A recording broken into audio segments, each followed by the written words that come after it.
No niin, tervepä terve taas. Kuunnelkaapa.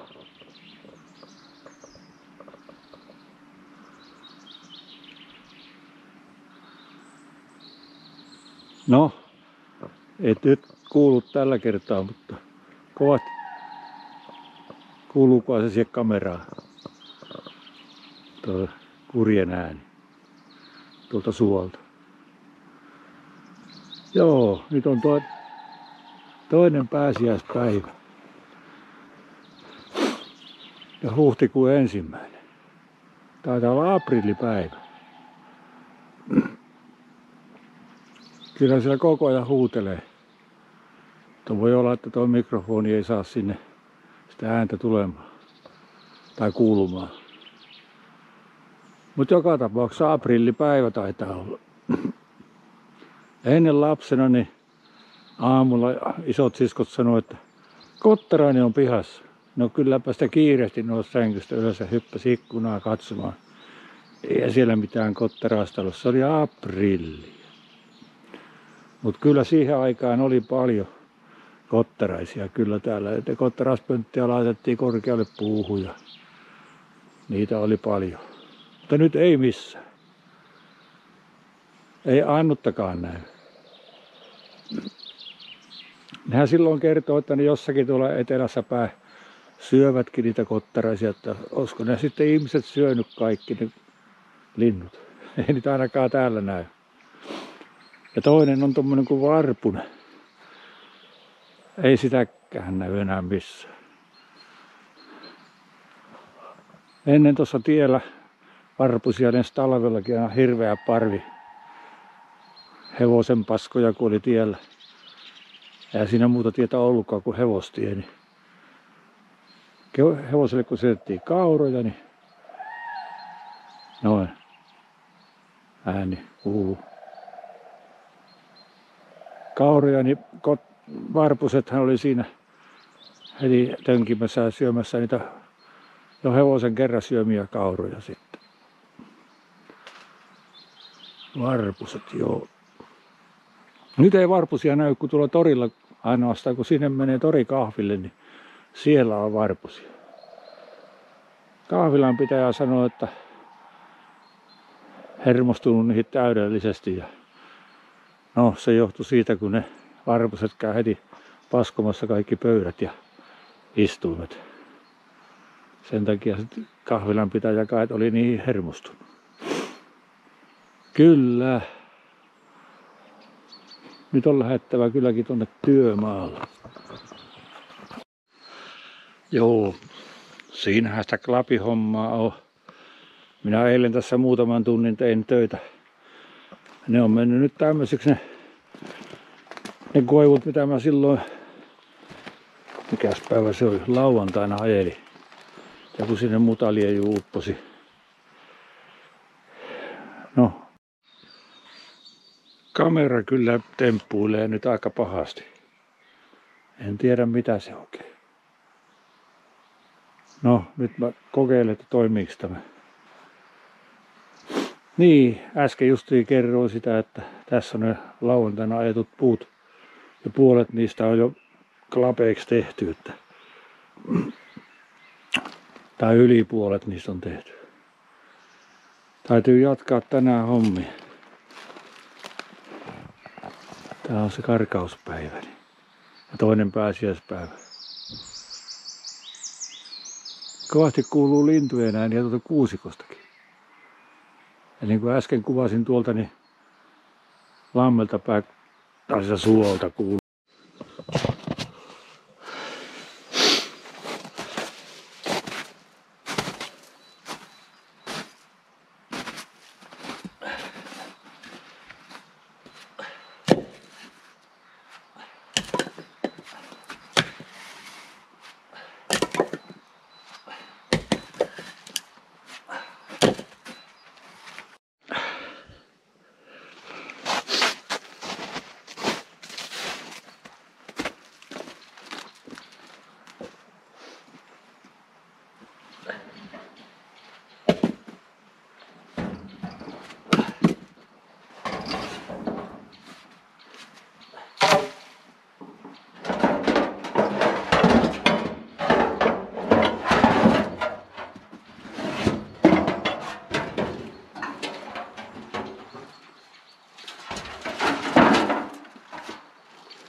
Mikä helvetti tässä kamerassa on, kun se ei kuvaa kuin pikkusen aikaa sammuu taas.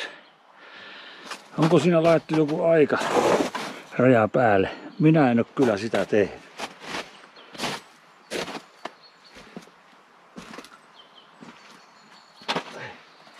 Hittaminen.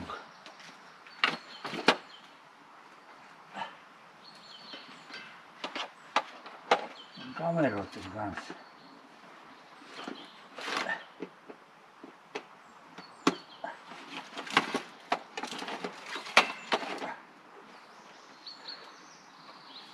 Vie kaiket ajat. No terve. Nyt taas testaanpa vähän tätä kameraa, että mikä tässä oli vikana, kun se pätki tää hommeli. Mä luulen, että se oli muistikortissa se vika. Mutta katsotaan mitä nyt tapahtuu. Laittaapas tämä kamera tonne päähän, niin on mukavampi, täytyy pitää käsissä. Joo, mä laittelin tähän riistakamera. Mulla viime vuonnakin tässä oli ja tuolla noin on tuo kamera laitettuna, mutta laittaapa se päälle nyt. Laitetaanpa se päälle tähän veteen, ettei putoaisi tänne veteen.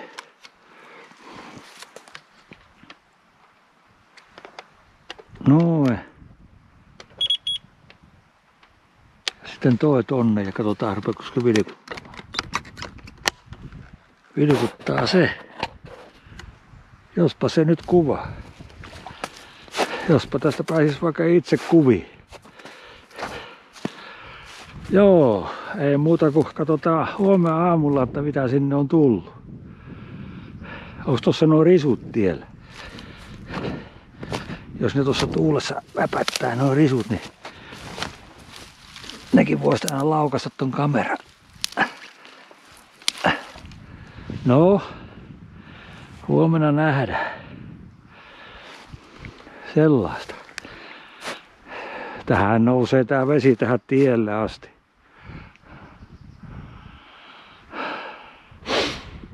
Joo, lähdetäänpäs käppäilemään poispäin.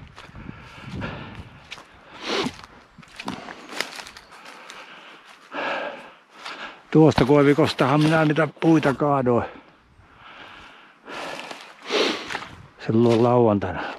Mikä lankalauantai se on vai mistä sitä sanotaan? Kyllä se sellainen paikka on, että sinne uppoo.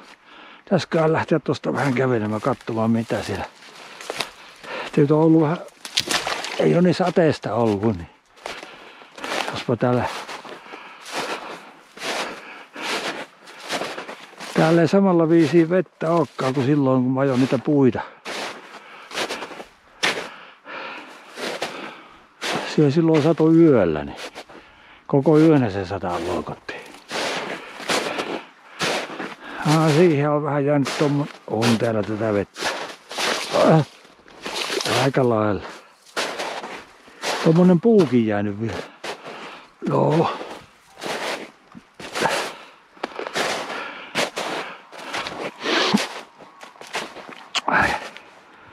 Siinähän se on. Se uppoamispaikka. Oi! Tää kompastuakin me. Siinähän se uppoamispaikka oli. Ei siellä vettä sen enempää ole tullut. Pehmeätä se on, siihen ei passaa astella. Täytyy yrittää täältä mennä nyt. Pääisikö tästäkään? Kyllä siinä mutaliejuva oli kaatua meidän.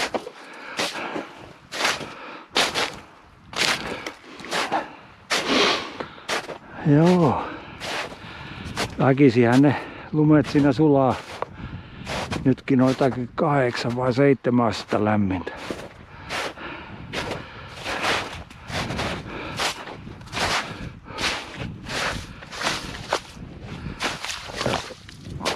Voi hyvinkin hupsattaa jalka tuonne mutaliejuun.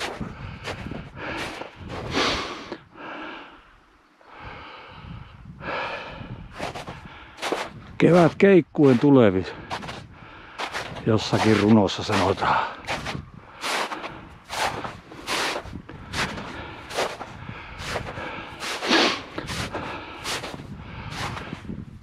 Ajattelin, että jos tänään vielä kylväs noita tomaattisiemeniä, olisi jo korkea aika.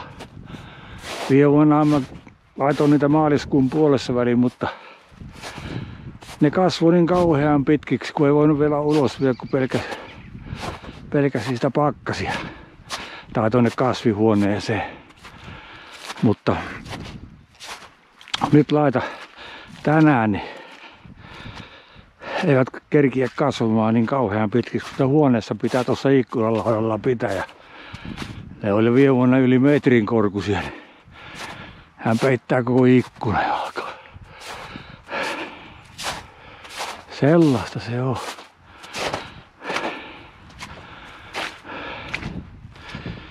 Viime vuonna mulla oli 17 vai 18 tomaatin tainta, mutta en mä nyt tänä vuonna niin paljon viitti niitä laittaa. Ja joutuu syömään niin kauheasti sitten, kun ne melkein yhtä aikaa kypsyy kaikki. Joo.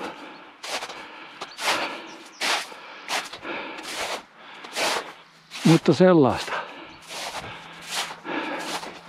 Voidaan me kurkistaa vielä, mitä se näyttää tuolla kasvihuoneessa. Vähän mielenkiintoista katsoa, että mikä se tilanne on siellä. Sitä ei varmaankaan ole siivottu vielä.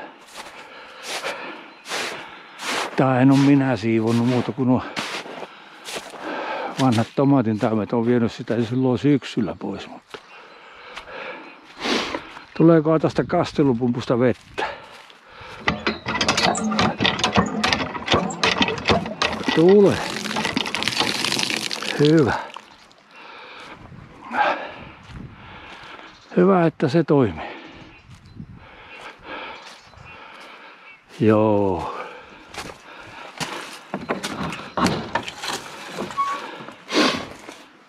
Joo, täytyy vähän tätä multaa kääntää ja ehkä laittaa siihen uuttakin multaa vähän.